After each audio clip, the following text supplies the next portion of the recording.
Hello friends, మనం రెగ్యులర్గా అన్నంలోకి పెరుగు, సాంబార్, రసం వేసుకుంటూ ఉంటాం కదా. అది కాకుండా పొట్లకాయతో మజ్జిగ చారు గురించి చెప్తాను, కొంచెం డిఫరెంట్గా.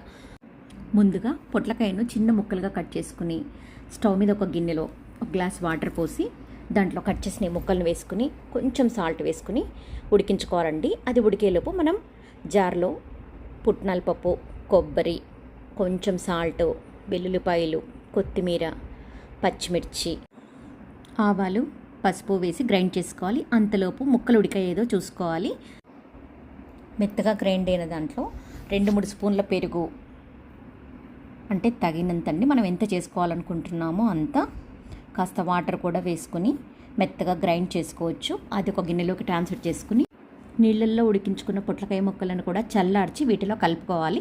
తాలింపులో ఆవాలు, జీలకర్ర, కరివేపాకు వేసి అది కూడా చల్లబడ్డాక దీంట్లో కలుపుకోవాలండి. అంతే, పొట్లకాయ మజ్జిగ